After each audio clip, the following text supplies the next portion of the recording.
오늘 함께 말씀 보도록 하겠습니다. 오늘 말씀은 요한복음 4장의 사마리아 여인에 대한 이야기를 가지고 영원히 목마르지 아니하리라 라는 제목으로 우리 함께 말씀 나누려고 합니다. 지난주에 말씀을 준비하면서 사실 제가 그 인터넷 방송 통해 가지고 어떤 분이 나오는 방송을 좀 보게 됐어요. 전직 아나운서였던 젊은 여자분인데 자기가 학창 시절을 어떻게 보냈는지에 대한 이야기를 하더라고요. 이 아나운서분이 자기는 고등학교 시절에 중학교 때부터 좋은 대학교 가야겠다 라고 하는 그 목표, 욕망 하나를 가지고 정말 미친 듯이 공부를 했다고 합니다. 그분이 공부를 어느 정도 했냐면요, 아빠가 와서 그랬대요. 딸, 새벽 4시에는 자자. 여러분, 이 말이 무슨 얘기인지 이해가 되세요? 딸이 새벽 4시까지 안 자고 공부를 하니까 아빠가 야, 아무리 공부도 좋지만 새벽 4시에는 자야 된다 라고 이야기할 정도로 열심히 공부를 했답니다. 그리고 또 하나 재미있는 에피소드가 고등학교 3학년 졸업할 때까지 자기 방에 침대가 없었답니다. 왜냐하면 침대에 누우면 편안해서 눕고 싶을까 봐. 그래서 이 친구는 고등학교 3년 내내 책상에 엎드려 잤대요. 대단하지 않나요? 그렇게 열심히 살았는데 그 열심히 살았더니 몸이 피곤할까요? 안 피곤할까요? 피곤합니다. 성적을 공부를 했네요. 공부를 잘한 거죠. 그러면 만족감이 있을 줄 알았는데 오히려 그 시절에 불안감이 오더랍니다. 자기는 새벽 4시까지 공부를 했는데 한 개 틀렸대요. 근데 옆에 있는 친구는 공부를 전혀 안 하는 것 같은데 하나도 안 틀리고 만점을 받더라는 겁니다. 슬슬 불안이 밀려오기 시작했답니다.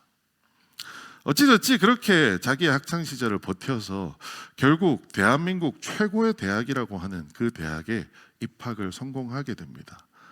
자기가 목표를 했고 욕망을 했으니까 그거를 달성하면 행복할 줄 알았대요. 행복했을까요? 잠깐 행복하더랍니다.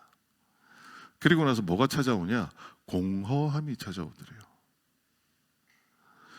그 대학에 들어가면 내 인생을 다 얻은 것처럼, 내 인생 다 성공한 것처럼 생각할 것 같았는데 그렇지 않고 공허함이 찾아오더라는 겁니다. 그 공허함 앞에서 이 친구는 다시 고민을 했답니다. 내가 고등학교 1학년 때는 서울대학 가야 된다는 욕망에 휩싸여서 열심히 살았으니까 대학 가서도 무언가 열심히 할 목표를 찾아야겠다. 그 목표를 찾았대요. 그리고 결국 중요한 목표를 주변 사람들한테 물어봤더니 이런 목표를 세우면 좋겠어요 하는 이구동성 똑같은 목표가 있었답니다. 그 목표가 뭐였냐면 예뻐지자였답니다.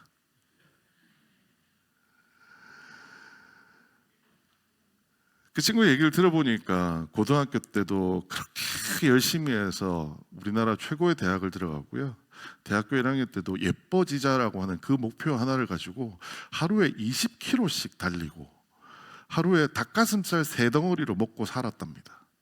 극단적인 열심과 극단적인 피로함 속에는 여전한 불안함이 찾아오더랍니다. 예뻐졌더니 다 끝날 것 같았냐? 예뻐졌더니 그 다음에 따오는 게 뭐냐면 졸업할 때가 되니까 취업해야 되는데 어디 하지?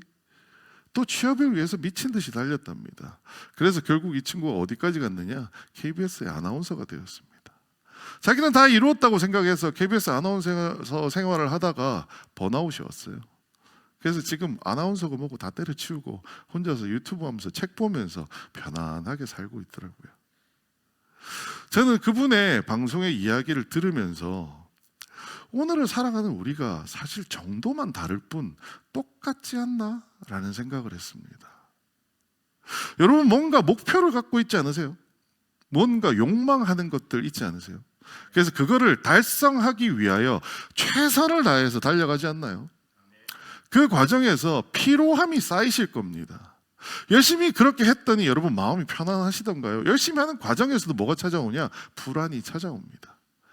그리고 내가 생각했던 목표를 달성한다 치더라도 그 목표 뒤에 찾아오는 공허함 때문에 우리는 또다시 또 다른 욕망을 찾아가게 되더라는 거죠.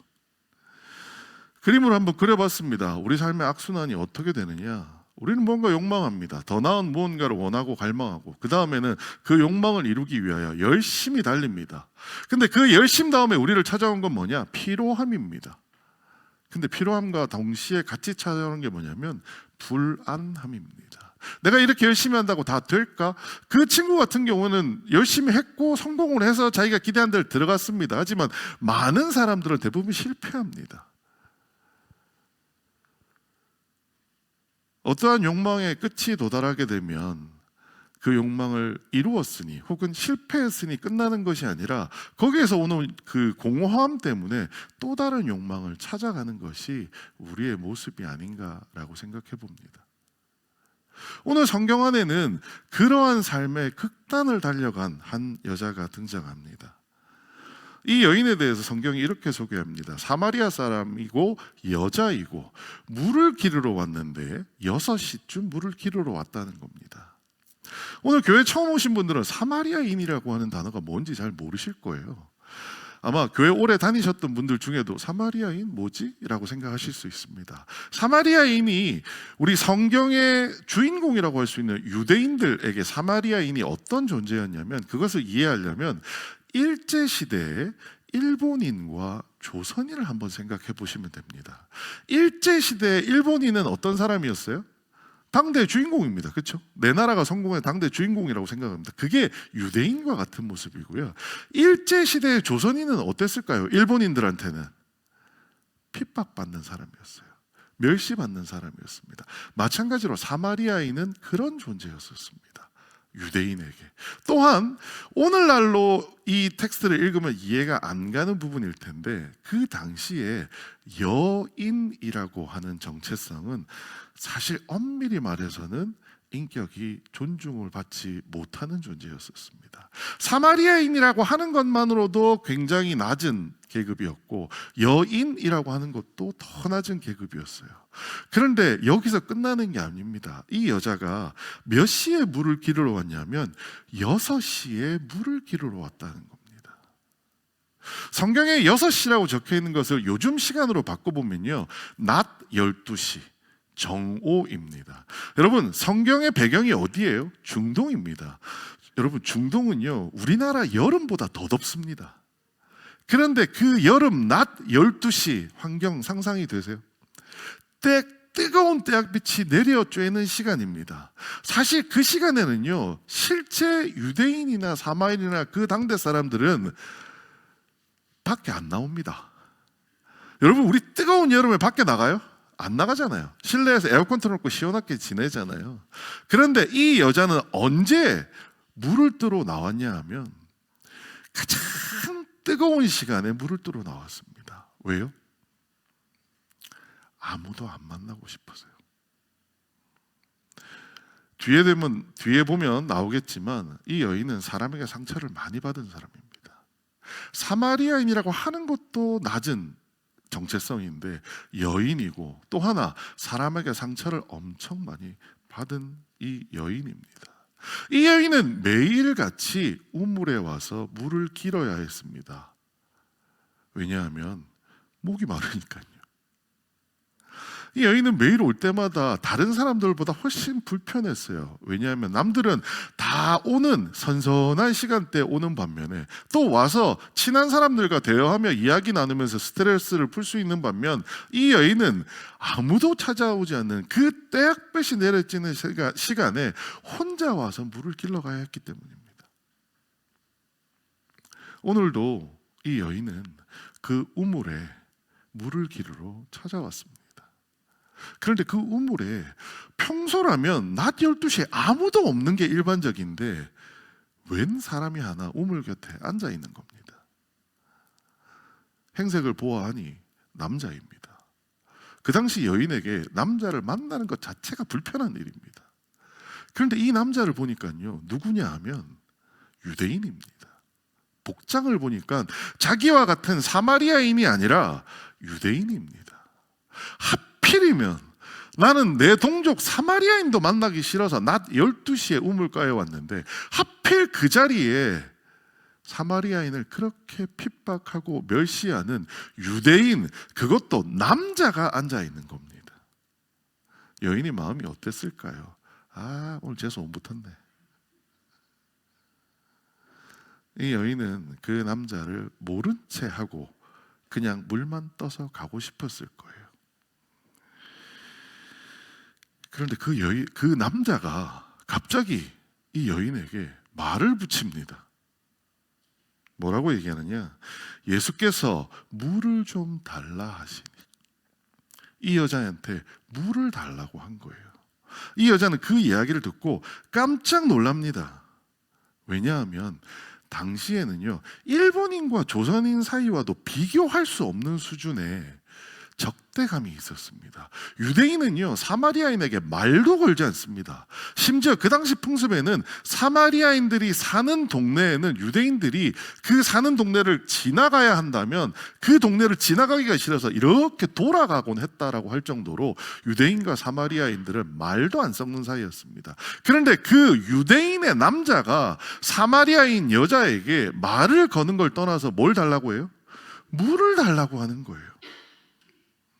여인은 너무 의아했습니다. 당신은 유대인으로서 어찌하여 사마리아 여자인 나한테 물을 달라 하나이까? 더군다나 물 마시려고 하면 그 두레박으로 물을 떠서 줘야 되잖아요. 근데 그 두레박은 사마리아인들이 입대고 물 마신 거란 말이에요. 말 섞기도 싫어하는데 입대고 물 마신 두레박으로 다시 물을 떠서 자기한테 물을 달라? 말이 안 되는 이야기인 거예요.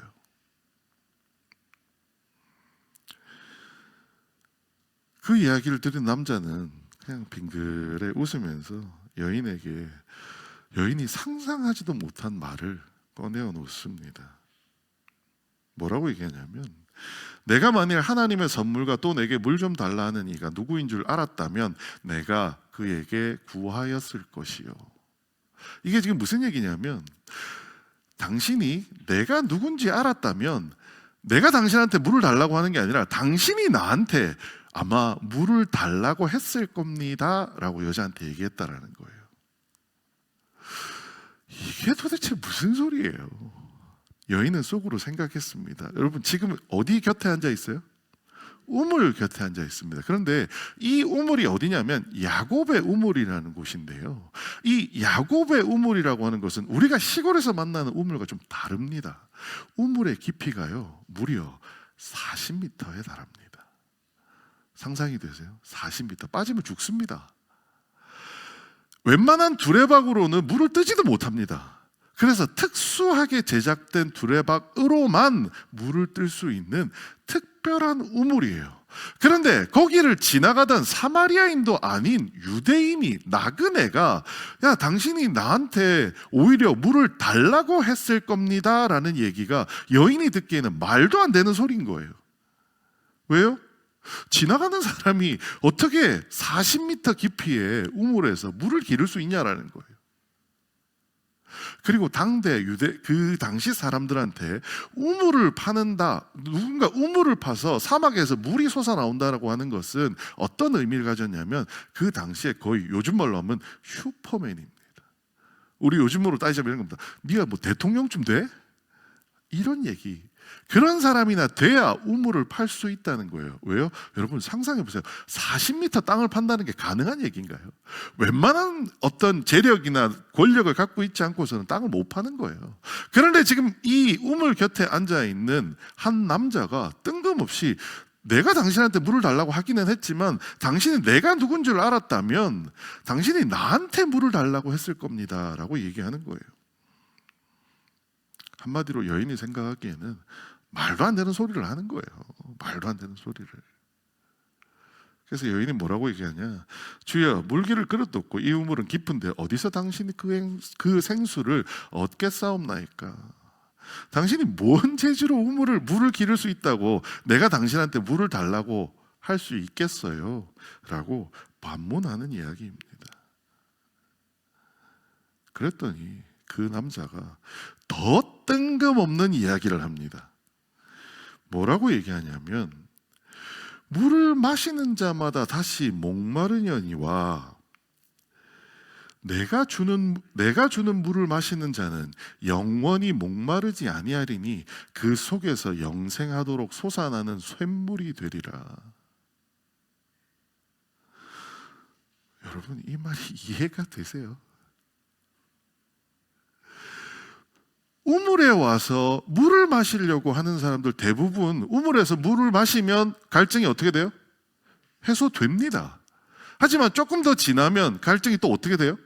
다시 생깁니다. 그래서 이 여인도 매일 와서 물을 길러갈 수밖에 없는 거예요. 매번 생기는 갈증을 그 물을 마셔야지만 해결이 된다는 거죠.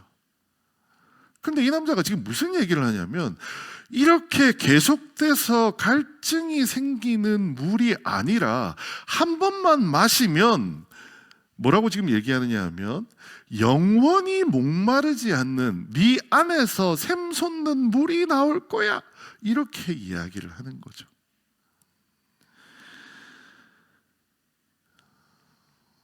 지금 처음 교회 오신 분들 뿐만 아니라 교회 오래 다녔던 분들의 표정도 마찬가지입니다. 이게 무슨 소리야?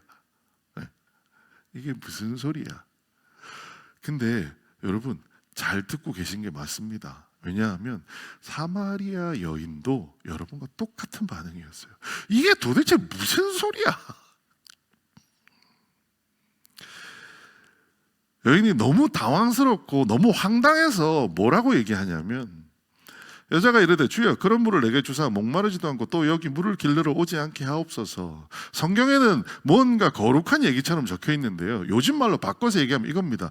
세상에 그런 물이 있으면 나도 한번 먹어보고 싶어요. 뒤에 무슨 뜻이 있어요? 그런 물이 있어요, 없어요?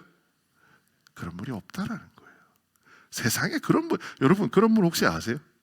한 번만 마시면, 어렸을 때 한 번만 마시면요 평생 동안 갈증이 안 생겨요. 여러분 그런 물 있나요? 있으면 저도 좀 먹어보고 싶습니다.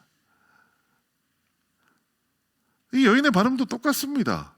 그 남자에게 알지도 못하는 나그네인데 세상에 그런 물이 어디 있어요? 그런 물이 있으면 나도 한번 먹어보고 싶습니다.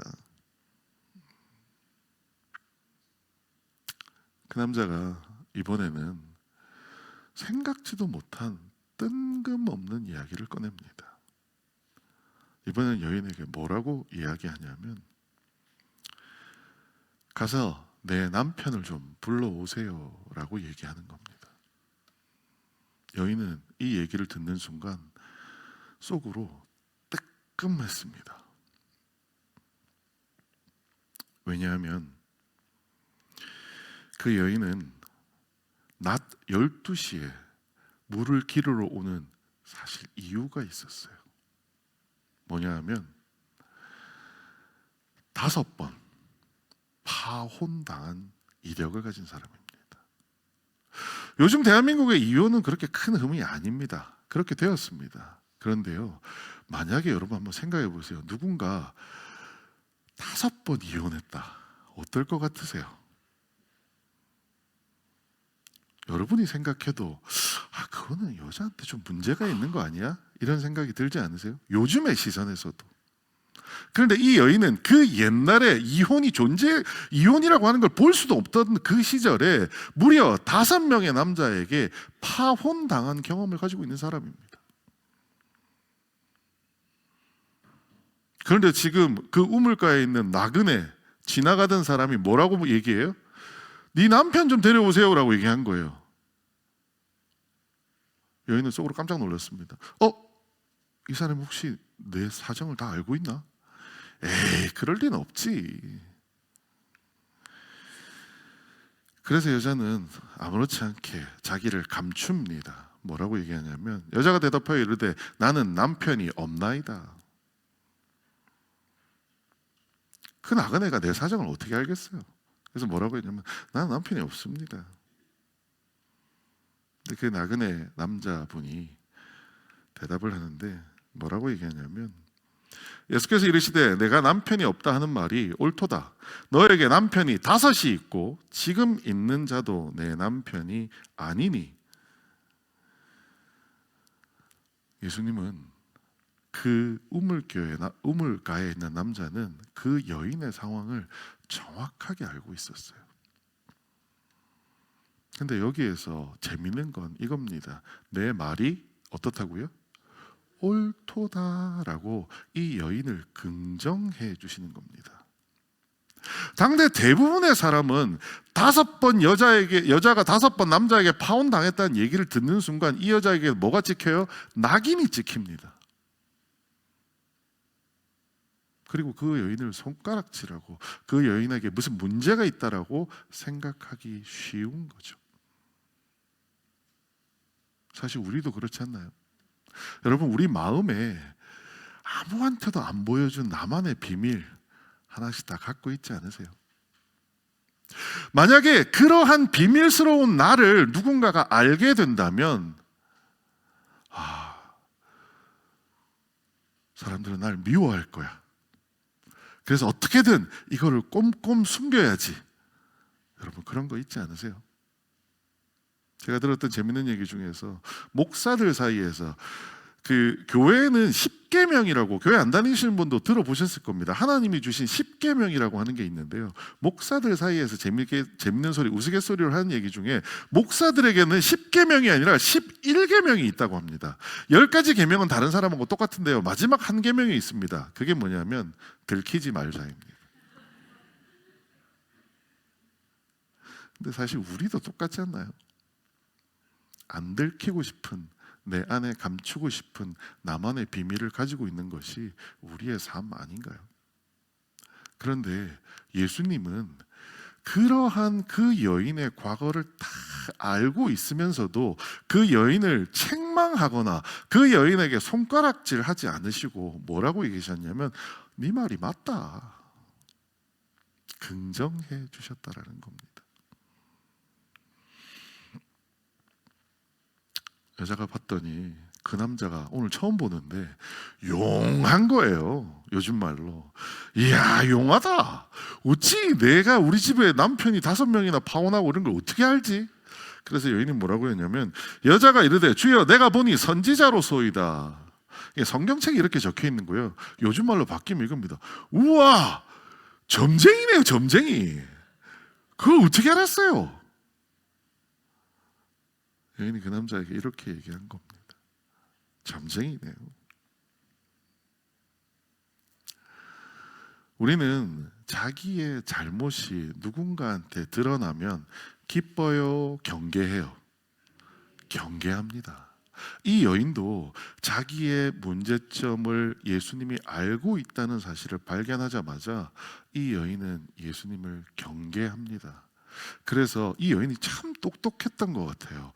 예수님이 꼼짝도 못할, 당황스러워할 질문을 던집니다. 뭐라고 얘기하냐면, 우리 조상들은 이 산에서 예배하였는데 당신들의 말은 예배할 곳이 예루살렘에 있다 하더이다. 당신이 보기에는 우리는 어디서 예배해야 됩니까? 이렇게 질문한 겁니다. 유대인들 사이에서 예배해야 될 곳은 어디라고 얘기하느냐? 예루살렘이라는 곳에서 예배해야 된다라고 얘기하고요, 사마리아인들은 유대인들과 친하지 않기 때문에 예루살렘을 못 갑니다. 그래서 사마리아인들끼리는 뭐라고 얘기하느냐? 그리심 산에서 예배해야 된다라고 얘기했다라는 거예요. 그런데 이 여인이 예수님한테 질문합니다. 예루살렘에서 예배해야 돼요? 산에서 예배해야 돼요? 예수님이 할 수 있는 대답은 2개입니다. 1번 예루살렘, 2번 산. 뭘 선택해도 예수님 입장에서는 당황스러운 거예요. 왜요? 첫 번째, 예루살렘이라고 선택하는 순간 이 사마리아 여인의 인생을 부정하는 게 돼요. 사마리아인들의 그 부족을, 그 민족을 부정하는 게 돼버려요. 이제까지 예루살렘에 와서 예배 드린 적이 없거든요. 니들은 나쁜 놈들이고 니들은 예배도 안 하는 사람들이야 라고 부정하는 게 돼버립니다. 반대로 사마리아인들은 그리심 산에서 예배 드려도 돼, 이렇게 얘기하는 순간 무슨 일이 벌어지냐? 같은 유대인들 사이에서 이단으로 낙인 찍히는 거죠. 여인이 참 똑똑했던 것 같아요. 기가 막힌 질문을 통해서 예수님이 이러지도 저러지도 못하게끔 당황스러운 질문을 던진 겁니다. 그런데 그 남자가 대답을 하는데요, 기가 막힌 대답을 합니다. 뭐라고 얘기하느냐? 우리 요건 같이 한번 읽어볼까요? 시작. 하나님은 영이시니 예배하는 자가 영과 진리로 예배할지니라. 아멘. 하나님은 영이시니 뭘로 예배한다고요? 영과 진리로 예배한다는 거예요. 무슨 얘기냐면 지금 네가 얘기하는 것은 어떤 장소에서 예배하는지에 따라서 하나님이 그 예배를 받으시느냐 안 받으시느냐라고 네가 생각하지만, 진짜 하나님에게 드리는 예배는 장소가 중요한 것이 아니라 영과 진리로 예배를 드리는 것이 중요해 라고 얘기한 거예요. 여러분, 영과 진리로 예배 드리는 게 뭘까요? 사마리아 여인도요, 이 말이 무슨 말인지 못 알아들었을 겁니다. 하지만 뭐예요? 속으로 이런 생각을 했을 겁니다. 꽤 똑똑한데, 잘 피해갔는데, 예루살렘이라고 답하지도 않고 사마리아 그 산이라고도 답하지 않아서 기가 막히게 내 답을 잘 피해갔다라고 얘기한 겁니다. 그리고 그 여인은 이제 유대인과 사마리아인들이 공통적으로 생각하는 해결책을 꺼냅니다. 당시 유대인도 사마리아인께도 똑같은 기대하는 인물이 있었는데요. 그게 누구냐 하면 메시아 혹은 신약에서 말하는 그리스도를 기다리고 있었습니다. 유대인들도 사마리아인들도 기다린 거예요. 이 여인은 이 남자가 하는 말이 무슨 말인지는 모르겠어요. 하지만 그래서 여인은 뭐라고 대답하냐면, 메시아 곧 그리스도라 하는 이가 오실 줄을 내가 아노니 그가 오시면 모든 것을 우리에게 알려주시리이다.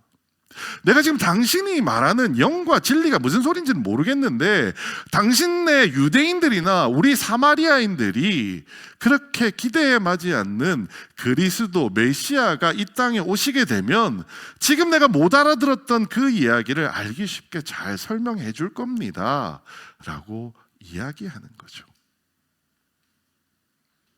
이 여인은 이렇게 생각했어요. 마음속으로, 자, 이제 게임 끝, 대화 끝.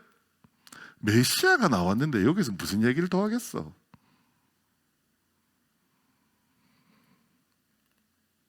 아마 그 장면을, 제가 그 현장에 있지는 않았지만 그 현장의 장면이 그려집니다. 예수님의 얼굴에 한박 웃음을 띠셨을 것 같아요. 그 앉아있던 남자가 이제까지 어떤 대화보다 더 기쁜 얼굴을 하시면서 그 여인을 향하여 이렇게 얘기하십니다. 예수께서 이르시되 내가 말하는 내가 그다 하시니라. 무슨 얘기예요? 당신이 그렇게 기대하는 메시아 그리스도가 누구냐? 지금 네 앞에 있는 나야.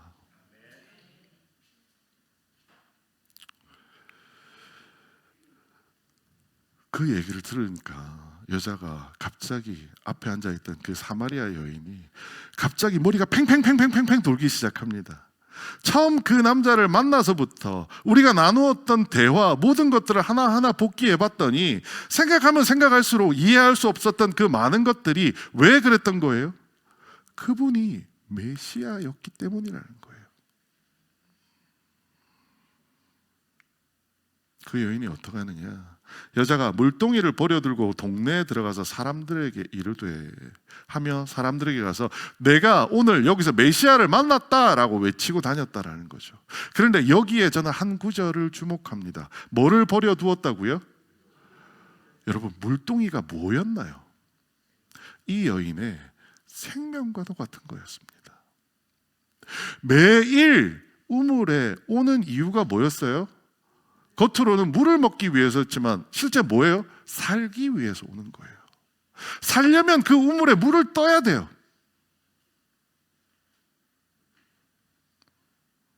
그 우물을 떠가기 위해 제일 중요한 도구가 뭐예요? 항아리예요. 좀 전까지 이 여인에게 머릿속에 우물가에 왜 왔다고요? 물 들어왔어요. 제일 중요한 게 뭐예요? 항아리예요. 그런데 그녀가 메시아를 만났더니 무슨 일이 벌어져요? 그 항아리를 내어 던지고 그리고 사람들에게 달려갔다라는 겁니다. 사마리아 여인과 예수님의 대화가 어떻게 이루어졌는지 그냥 쭉 한번 정리해 봤어요. 처음에는 사마리아 여인이 관계를 의심합니다. 저 유대인 남자가 나한테 말을 건다고? 말이 돼?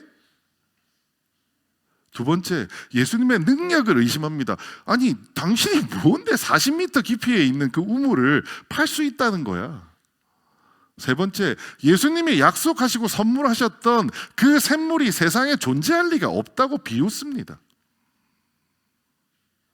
네 번째, 절대 아무도 모를 것 같았던 자기 속에 깊이 숨겨진 그 모습을 들켜버립니다.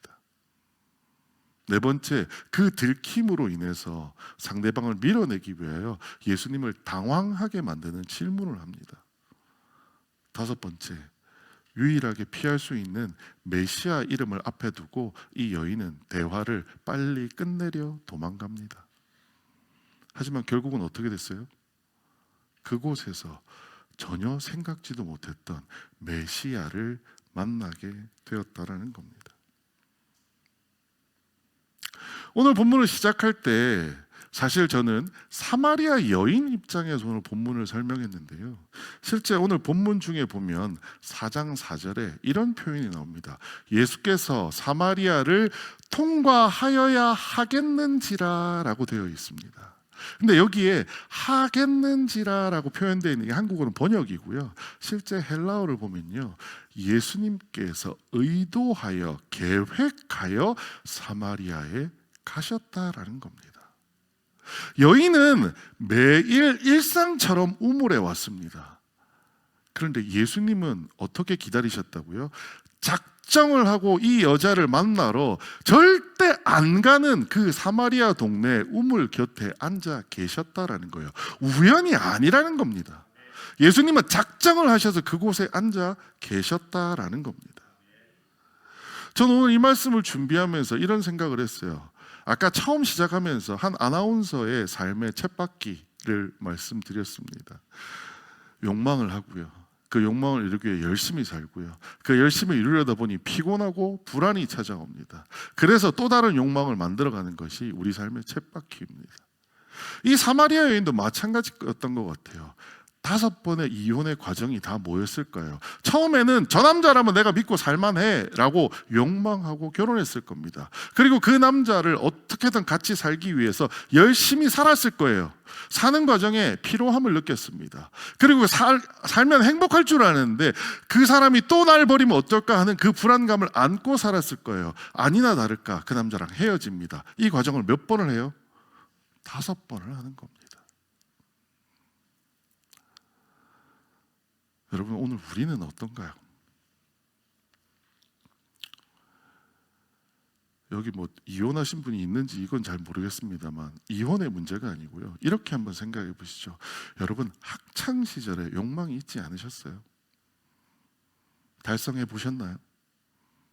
대학 들어갔더니 혹은 내가 원하는 회사를 들어갔더니 끝나던가요?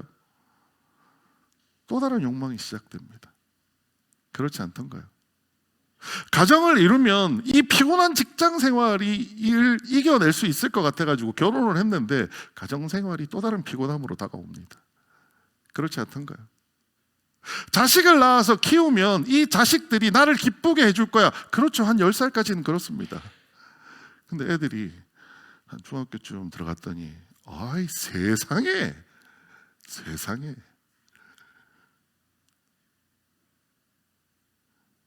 우리 모두는 마치 매일같이 목마름을 해결하기 위하여 우물가에 나올 수밖에 없었던 그 여인과 똑같은 삶을 살고 있지 않았나 생각합니다. 때로는 사람에게 상처받아서 다른 사람이 없을 때 조용히 몰래 온 적도 있으실 겁니다. 때로는 누군가에게 내 속에 있는 어떤 것을 들키기 싫어서 어떻게든 그거를 감추기만 하면 내가 그래도 정말 나쁜 사람은 아니다라는 정도로 남을 속일 수 있을 것 같아서 그것을 속이느라 내 온 마음에 스트레스를 쌓아가며 우물가를 다닌 적이 있었을 겁니다. 하지만 여러분, 그렇게 열심히 살아보시니 어떻던가요? 그 열심은 결국 피곤함을 부르고요, 피곤하면 뭐라도 돼야 되는데 오히려 여러분 밤에 잠을 설치게 되지 않던가요? 피곤함과 함께 불안함이 우리를 찾아오지 않던가요? 설령 내가 욕망했던 그것이 이루어진다 손 치더라도 그 행복이 길게 이어지는 것이 아니라 금방 다시 공허함이 되어서 내 다음 목표, 내가 열심히 살아야 한 다음 목적지를 마치 그 여자 아나운서처럼 우리가 지금 생각하면 우스갯소리처럼 들리지만 예뻐지는 것을 인생의 목표로 삼을 만큼 우리는 계속해서 그런 다람쥐 쳇바퀴 돌듯 살고 있지 않나요? 이 사마리아 여인의 5번의 파혼처럼 말이죠.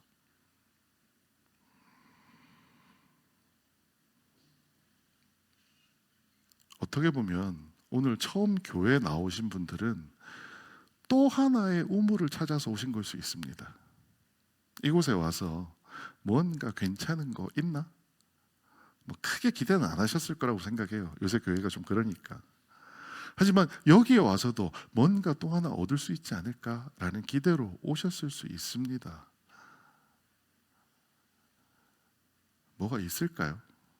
오늘 여기에는 제가 지금 얼굴을 봤을 때는 잘 모르겠는데 오늘 저희가 초청한 2종류의 분이 계시는데 한 분은 처음 교회로 오시는 분이세요. 또 한 분은 누구냐면 오랫동안 교회 신앙생활을 하시다가 멈추어서 교회를 당분간 안 나오시던 분들을 초대하기도 했습니다. 저는 그분들께는 이렇게 말씀드리고 싶어요. 여러분, 교회 생활 해봤더니 좋던가요? 힘들지 않으셨어요? 그래서 결국은 교회 생활을 중단하지 않으셨어요? 왜 중단했을까요? 교회를 우물로 생각했기 때문이라고 생각합니다.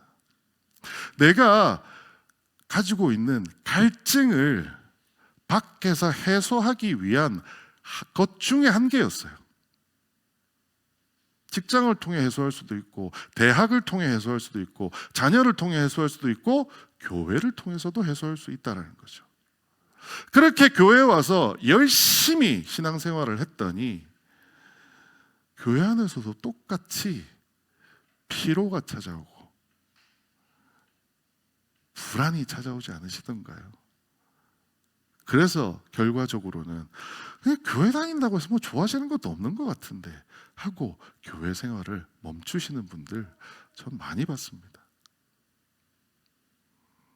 그래서 오늘 여러분에게는 조금 다른 이야기를 드리고 싶어요.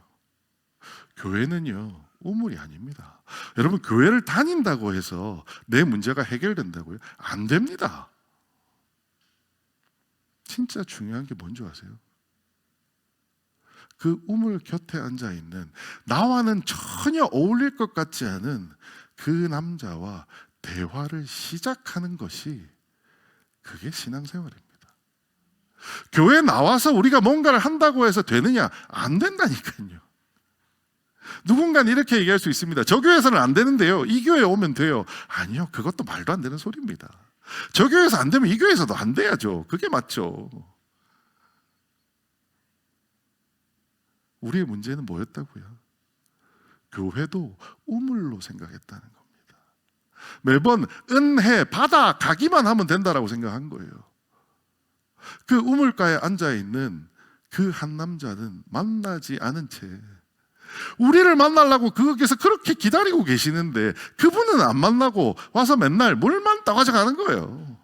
오늘 일용할 양식 물 떠가지고 가면서 아유 오늘 물 먹었으니 좋았다 이러고 그냥 가는 거죠. 하지만 오늘 저는 여러분에게 이렇게 권하고 싶습니다. 여러분, 오늘은요, 그분이 여러분한테 내미는 손을 한번 잡아 보십시오. 나에게 물 좀 줘 라고 얘기하는 그분의 말씀에 여러분 한번 반응해 보십시오. 그분과 한번 대화를 나누어 보십시오. 처음 교회 나온 사람이요, 처음 나오면은요 그 사마리아 여인과 똑같습니다. 뭐예요? 관계를 경계합니다. 내가 예수가 내가 누군지 어디 안다고? 나 저기 절에 가서 부처님 섬기던 사람인데 내가 예수가 누군지를 안다고 어색해요. 당연한 겁니다. 여기 왔는데 오자마자 막 어떤 분들 그런 분도 있어요. 막 오자마자 막 눈물이 나고 막 이랬어요. 그래서 내가 예수님이 있는지 알았어요. 그렇게 되면 정말 은혜인데요. 그러지 않는 분들 대부분입니다. 왜요? 처음에 오시면 경계하는 게 당연합니다. 두 번째는요, 신앙의 효과를 의심하게 됩니다. 교회 다닌다고 내가 예수 믿는다고 변한다고 말도 안 되는 소리 하지 마. 40m 깊이의 우물에서 어떻게 물을 길러 오르냐고요. 안 됩니다. 세 번째는요, 예수 믿으면 행복해지고 좋아진다고? 세상에 그런 게 어딨어. 인생은 다 고달픈 거야. 더 깊이 들어가면은요, 내 속을 만지시는 예수님을 만나게 됩니다. 내가 그렇게 감추고 싶었던 나의 단점이나 내가 그렇게 감추고 싶었던 나의 속을 그 주님께서 알고 계신다는 사실을 우리는 깨닫게 될 때가 옵니다. 그럼 우리 마음이요, 진짜 불편해집니다. 당신이 뭔데? 내 그런 걸 알고 있다는 거야. 그리고 우리는 논쟁을 시작합니다. 처음 교회 나오셔가지고 한동안 이렇게 똑똑하시다는 분들 보면 가끔 그러세요. 신학적인 것들을 막 꺼내시면서 그게 맞나요? 이게 맞나요? 이런 말씀을 막 하세요. 그리고 그들이 뭐라고 얘기하냐면 결론을 미룹니다. 내가 좀 더 생각해보고 나중에 예수 믿을게요.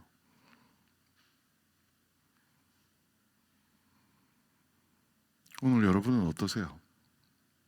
와서 이 얘기를 들었더니 예수님이 여러분한테 말 거는 게 들리세요? 들리시면 좋겠습니다만 그렇지 않을 수도 있습니다. 여러분이 오늘 예수님께서 여러분에게 말을 거신다고 해도요, 이 전체 과정은 쉽지 않은 과정입니다. 쉽지 않은 과정입니다. 이게 일어날 수 있을까요? 가능할까요? 제가 말씀 준비하면서 하나님께 계속 드렸던 질문이 그겁니다. 하나님, 이런 일이 정말 가능할까요? 하나님 저한테 답을 주셨어요. 가능합니다.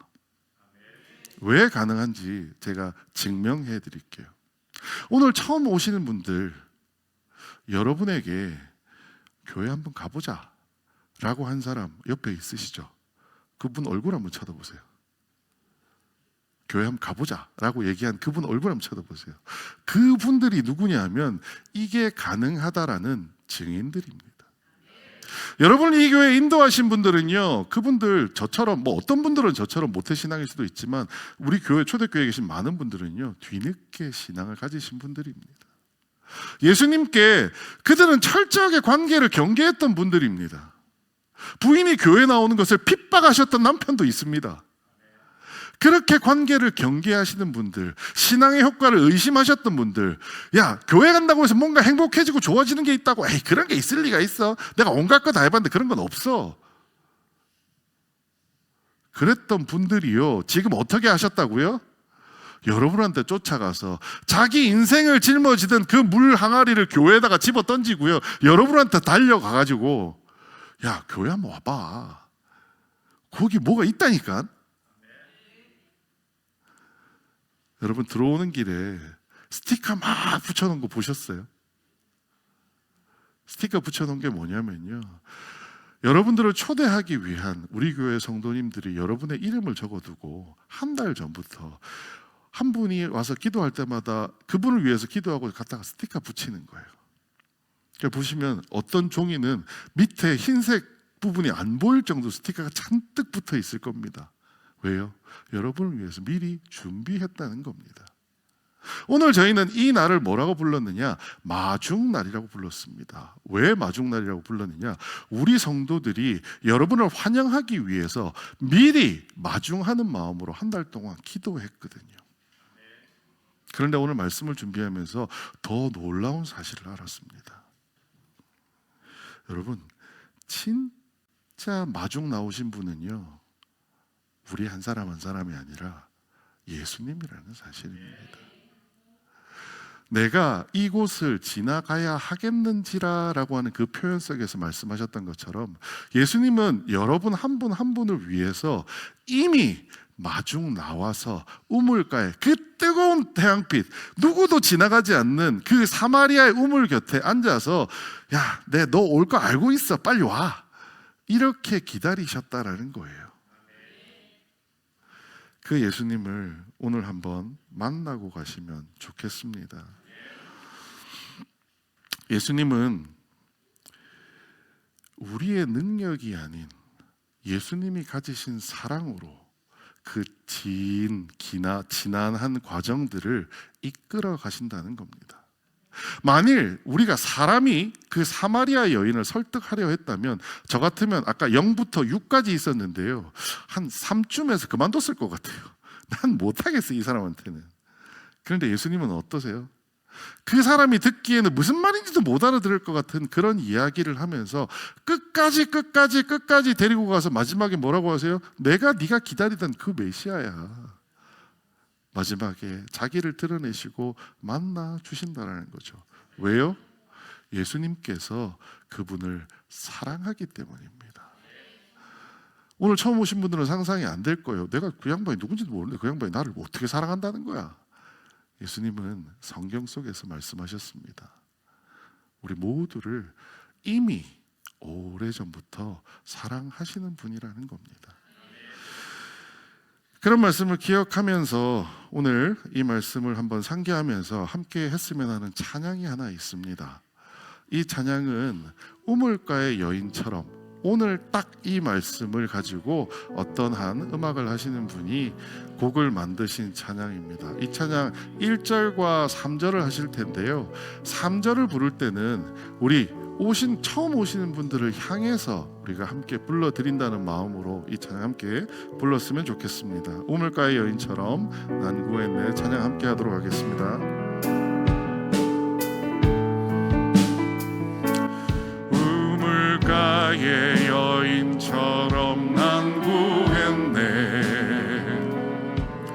헛되고 헛된 것들을 그때 주님 하신 말씀 내 세매와 생수를 마셔라. 오 주님 채우소서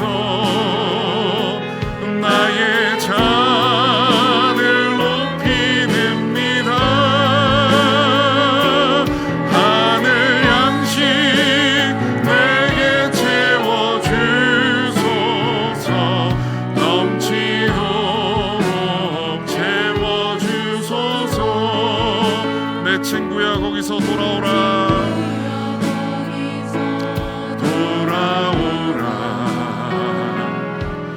내 주의 넓은 품으로 우리 주님 너를 반겨 그 넓은 곳 내 안아주시리. 오 주님 채우소서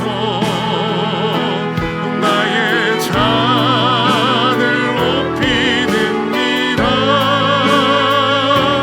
하늘 양식 내게 채워주소서 넘치도록 채워주소서. 오 주님 채우소서. 오 주님 채우소서 나의 잔을 높이는니다. 하늘 양식 내게 채워주소서 넘치도록 채워주소서. 이 시간 우리 모두 눈 감고 제가 하는 기도 소리가 여러분의 기도라고 생각하시고 마음으로 함께 기도해 줬으면 좋겠습니다. 제가 기도하겠습니다. 사마리아 여인처럼 갈급한 마음으로 무거운 물동이를 이고 왔습니다. 예수님, 나는 당신을 모릅니다. 당신이 주신다는 생명의 물이 무엇인지 나는 모릅니다. 하지만 당신이 나보다 먼저 와서 기다리셨다니 당신과 한번 이야기 나누어 보겠습니다. 내가 감추고 싶은 부분까지도 내 모습 모두를 아신다니 당신에게 아무 말 없이 기대고 싶습니다. 나를 만나주세요. 예수님 이름으로 기도드렸습니다. 아멘. 우리 원로 목사님 나오셔서 축도해 주시고 예배를 마치도록 하겠습니다. 지금은 우리 주 예수 그리스도의 은혜와 하나님 아버지의 크신 사랑과 성령님의 감동, 감화, 충만하심이 오늘 함께 하나님 앞에 예배를 올려드리며 이제는 주의 손에 잡히기를 원하는 주의 귀한 백성들 머리 위에 피로 값주어 세우신 이 제단 위에 영원토록 함께 계시옵기를 간절히 축원하옵나이다.